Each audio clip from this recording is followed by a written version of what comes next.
खबरों पर अब विस्तार से बात की शुरुआत करते हैं। सीएम तीरथ सिंह रावत दिल्ली दौरे पर हैं। दरअसल सीएम बनने के बाद तीरथ सिंह रावत तमाम बड़े नेताओं और मंत्रियों से मुलाकात करने आए। आज मुख्यमंत्री ने रक्षा मंत्री राजनाथ सिंह के निवास पर जाकर उनसे मुलाकात की। इसके साथ ही मुख्यमंत्री ने कावेरी अपार्टमेंट जाकर जल संसाधन मंत्री गजेंद्र सिंह शेखावत से भी मुलाकात की। गजेंद्र सिंह शेखावत के साथ कई जल परियोजनाओं को लेकर उनकी बातचीत हुई। दूसरा दिन दिल्ली दौरे का उनका।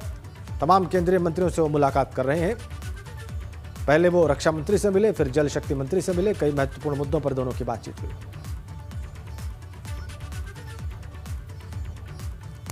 एक बड़ी खबर इसी बीच में, दिल्ली दौरे के दौरान कई मंत्रियों से मिले हैं मुख्यमंत्री, और मुख्यमंत्री ने एनएसए अजीत डोभाल से भी मुलाकात की। केंद्रीय स्वास्थ्य मंत्री हर्षवर्धन के साथ भी उनकी बातचीत हुई। स्वास्थ्य संबंधी महत्वपूर्ण मुद्दों पर मुख्यमंत्री की केंद्रीय स्वास्थ्य मंत्री से चर्चा हुई। बड़ी खबर, एनएसए अजीत डोभाल से भी मिले हैं और केंद्रीय स्वास्थ्य मंत्री से भी मिले हैं उत्तराखंड के मुख्यमंत्री तीरथ सिंह रावत, और कई महत्वपूर्ण मुद्दों पर चर्चा की खबर निकल कर आ रही है। दिल्ली दौरे का दूसरा दिन उत्तराखंड के मुख्यमंत्री तीरथ सिंह रावत का। मुख्यमंत्री बनने के बाद हाई प्रोफाइल मुलाकातों का दौर जारी उनका दिल्ली में, और इसी क्रम में उन्होंने एनएसए अजीत डोभाल से बात की। उनकी मुलाकात हुई केंद्रीय स्वास्थ्य मंत्री से भी। क्या बात हुई, आइए जानते हैं अविनाश तिवारी से। हमारे सहयोगी दिल्ली से हमारे साथ जुड़ गए हैं। अविनाश, इन मुलाकातों में सबसे महत्वपूर्ण चीजें क्या निकल कर आ रही हैं?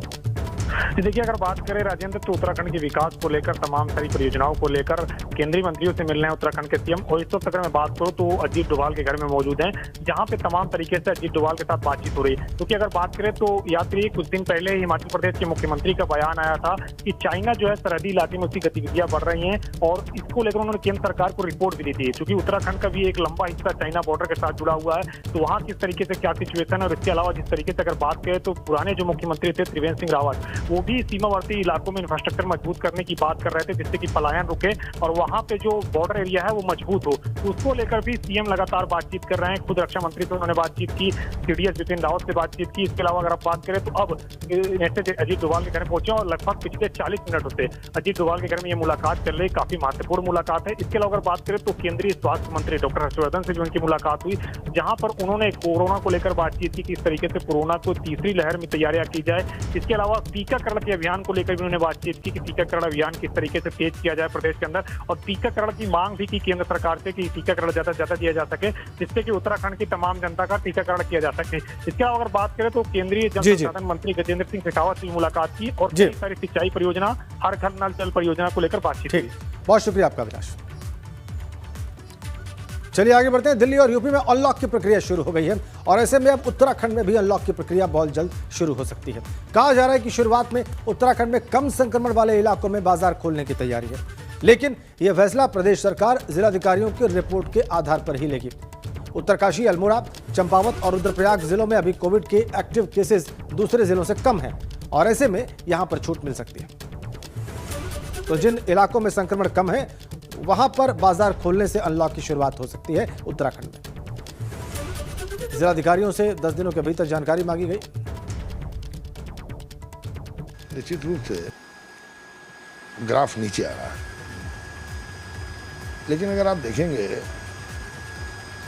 कल का आपको 600 के आसपास था,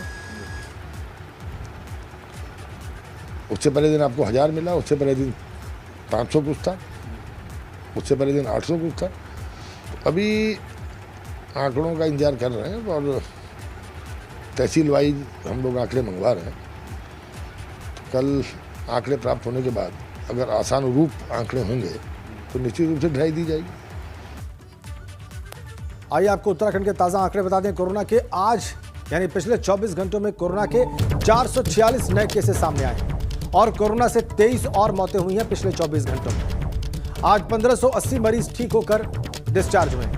तो ये कर्व नीचे आता हुआ संक्रमण का, और डिस्चार्ज और ठीक हुए मरीजों का कर्व बेहतर होता हुआ। 446 नए मामले पिछले 24 घंटों में, कुल 23 मौतें कोरोना की वजह से प्रदेश में, और 1580 मरीज ठीक होकर डिस्चार्ज।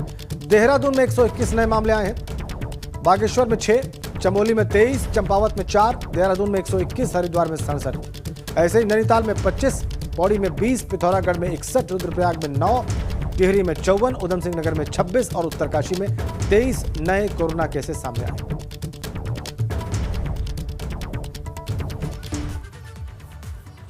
और पूर्व सीएम त्रिवेंद्र रावत ने सरकार को सुझाव दिया है कि अब सरकार को 4 धाम यात्रा को शुरू करने पर विचार करना चाहिए। उनका कहना है कि जिन लोगों को कोरोना वैक्सीन की 2 डोजेज लग चुकी हैं, उन्हें 4 धाम के लिए जाने की छूट मिलेगी।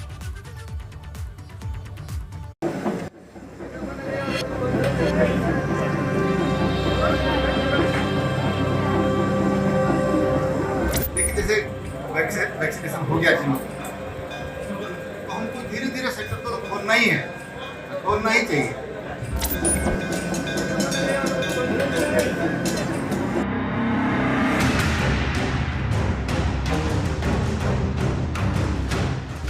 दूसरे की सुरक्षा को खतरे में डालना मैं समझता हूँ आज की इस तारीख में उचित प्रतीत नहीं। पूर्व सीएम त्रिवेंद्र सिंह रावत कह रहे हैं कि जिन लोगों को कोविड की 2 डोज लग चुकी हैं, उन्हें 4 धाम यात्रा के लिए जाने की छूट मिलनी चाहिए।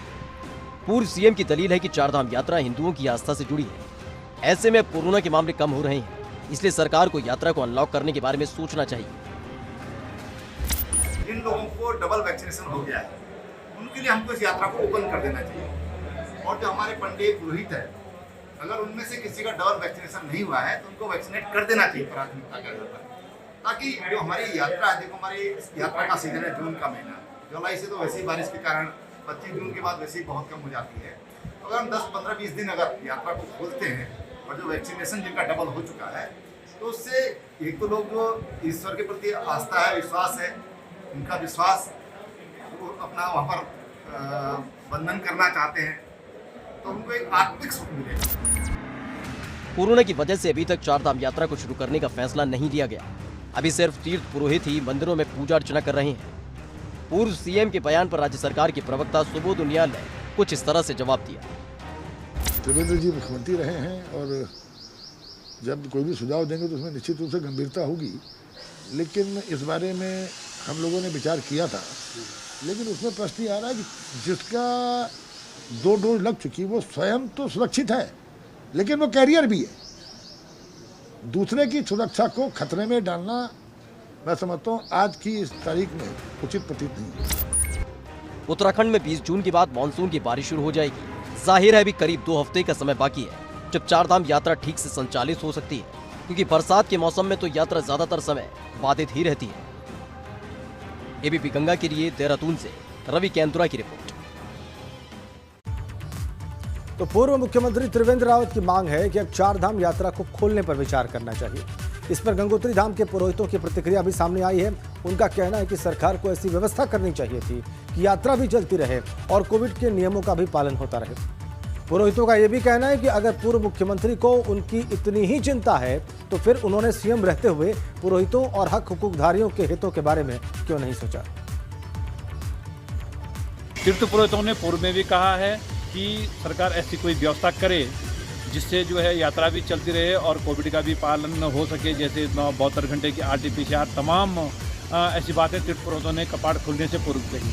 मैं त्रिवेंद्र सिंह रावत जी से कहना चाहता हूं कि आपको आज व्यापारियों की बड़ी चिंता हो रही है। इससे पूर्व आप पूर्व मुख्यमंत्री रह चुके हैं, तब तो आपने कभी भी व्यापारियों के बारे में और 4 धाम में जो तीर्थ पुरोहित हैं उनके बारे में कभी सोचा नहीं, उनके बारे में कोई आपने वार्ता नहीं की। आपके पास ज्ञापन आए तब आपने कोई बात नहीं। आज आपको जो है जब आप पूर्व हो गए तब आपको बड़ी चिंता हो रही है और आपको लग रहा है कि यहाँ का व्यवसाय चलना चाहिए। आपने सबसे बड़ा जो आपने उल्टा काम जो इन तीर्थों पर किया है वो देवस्थानम बोर्ड बना करके जो थोपा है आपने, उसको जो एक बहुत जो काला कानून जो है इन तीर्थों पर थोपा हुआ है। और हम सब तीर्थ पुरोहित लगातार इस चीज़ का विरोध करते आ रहे हैं, धरना प्रदर्शन करते आ रहे हैं। उस बात पर आपने कभी नहीं बोला है।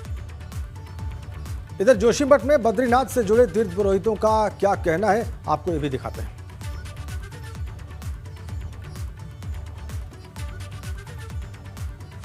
हमने पूर्व में भी अपने सरकार से आग्रह किया था कि भाई ऐसी एक व्यवस्था बनाई जाए जिसमें धाम में यात्री भी आता रहे और लोगों का भरण पोषण जो है जो होता रहे और साथ ही साथ यात्रा भी धीरे धीरे चलती रही और कोविड के नियमों का भी पालन किया जा सके। तो सरकार ने इस तरफ तो अभी ऐसे कोई ध्यान तो दिया नहीं। रही बात TSR साहब के इस बयान को लेकर के, तो इसमें हमें तो उनसे एक बात कहनी है, पिछले वर्ष जब ऐसी ही आपदा आई थी जिससे वो स्वयं मुख्यमंत्री थे तो उन्होंने क्या किया, हम तो लगातार ज्ञापन के द्वारा अन्य मांगों के द्वारा हम तो लगातार करते रहे, लेकिन उन्होंने हमारी एक भी नहीं सुनी। बद्रीनाथ व चारधाम की यात्रा वर्तमान परिस्थितियों को देखते हुए प्रारंभ किया जाना अगर संभव हुआ, 2 वैक्सीन की बात नहीं, 2 वैक्सीन के बाद भी कोरोना संभव है। लिहाजा अगर तीसरी कहीं वेव आई तो ये सब संभव नहीं होगा। और अगर भगवान बद्री विशाल की यात्रा पहले स्थानीय व्यक्तियों को खोली जाए, अगर पूरा यहाँ पे सामान्य स्थिति प्राप्त हो जाती है, तभी चारधाम की यात्रा प्रारंभ की जा सकती है। नहीं तो किसी प्रकार से कोरोना का तृतीय वेव बढ़ा तो यह सब संभव नहीं हो। और बड़ी खबर, हरिद्वार के लक्सर में फायरिंग से हड़कंप मचा हुआ है। सेठपुर गांव में दबंगों ने कई राउंड फायरिंग की है। दबंगों ने अवैध हथियारों के साथ फायरिंग की है और सूचना पर गांव में पुलिस भी पहुंच गई। पुलिस के आने से पहले ही दबंग वहां से फरार हो गए। हरिद्वार के लक्सर में फायरिंग से हड़कंप। सेठपुर गांव में दबंगों ने कई राउंड फायरिंग की। पुलिस वहां पर पहुंची है। अवैध हथियार थे इन दबंगों के पास जिससे इन्होंने फायरिंग की है। हड़कंप मचा हुआ है।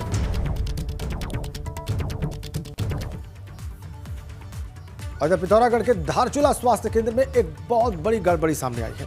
डीएम के निरीक्षण के दौरान सामने आया कि अस्पताल में जो ग्लव्स इस्तेमाल किए जा रहे हैं वो एकदम घटिया क्वालिटी के हैं।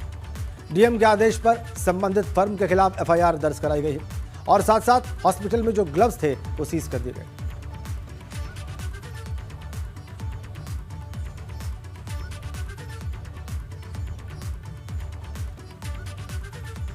चिकित्सा अधिकारी पिथौरागढ़ महोदय के ने तहरीर भी दी है, जिसमें मैसर एसके एंटरप्राइजेस ये जो दिल्ली में है उसके विरुद्ध जो है 420 और 420 में और 409 और आपदा प्रबंधन अधिनियम के अंतर्गत मुकदमा पंजीकृत किया गया है।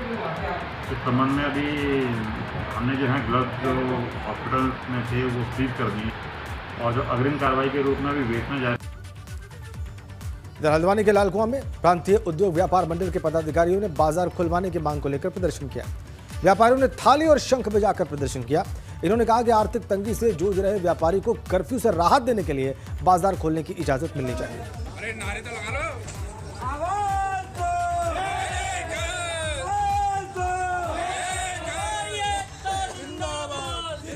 ऐसे में व्यापारियों का जो कहना है वास्तव में आज जो है उनके रोजगार के ऊपर जो है एक प्रश्न चिन्ह लग गया है। उन लोगों ने जो बैंकों से लोन ले रखा है, आज उनकी किस्त नहीं जमा कर पा रहे हैं, उनके व्यापारी खत्म हो गया है। तो आज 2 महीने से लगातार जो है बाजार बंद है, व्यापार बंद है। तो इसके लिए वो शासन से मांग कर रहे हैं कि जल्दी से जल्दी जो है दुकान को खुला जाए। उधर नैनीताल में भी व्यापारियों ने बाजार खोलने की मांग को लेकर प्रदर्शन किया। भीमताल में प्रांतीय उद्योग व्यापार मंडल ने व्यापारिक प्रतिष्ठानों को खोलने की मांग की। व्यापारियों की मांग है कि सरकार को उन्हें आर्थिक मदद करनी चाहिए, साथ ही बाजार को भी खोलने की मांग की।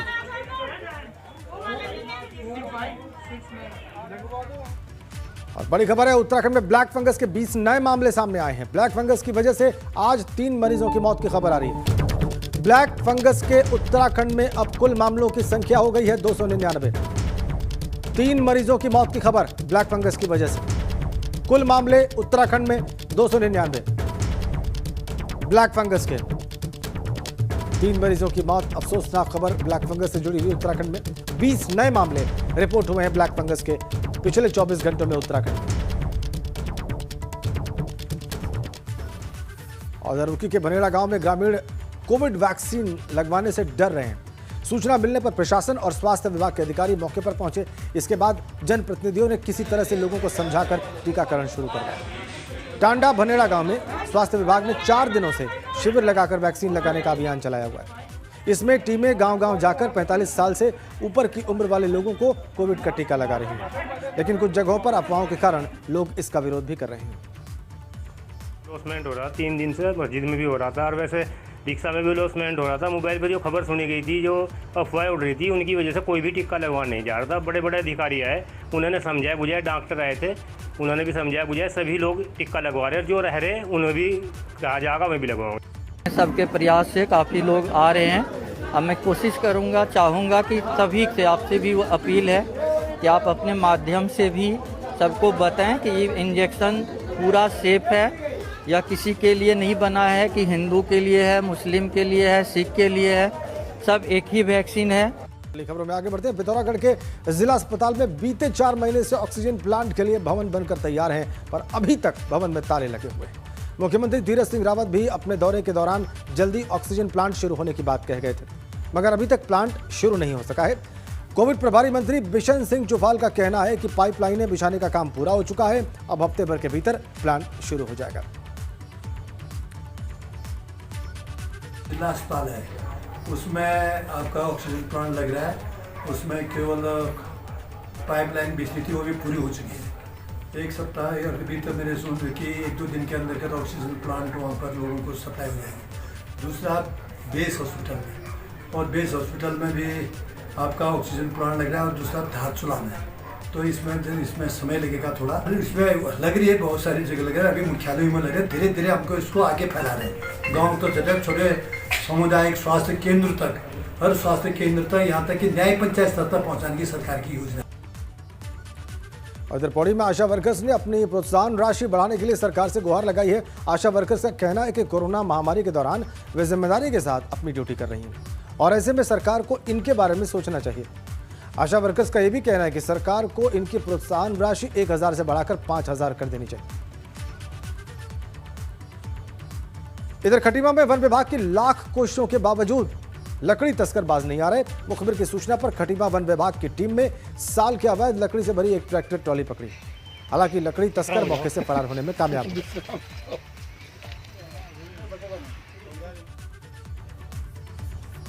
और कोरोना के संक्रमण से बचने के लिए जहां एक और डॉक्टर इम्यूनिटी बूस्टर लेने की सलाह दे रहे हैं, तो वहीं लोग मटके का पानी पीना भी पसंद कर रहे हैं। और यही वजह है कि काशीपुर में इन दिनों मटके की डिमांड बढ़ी हुई है।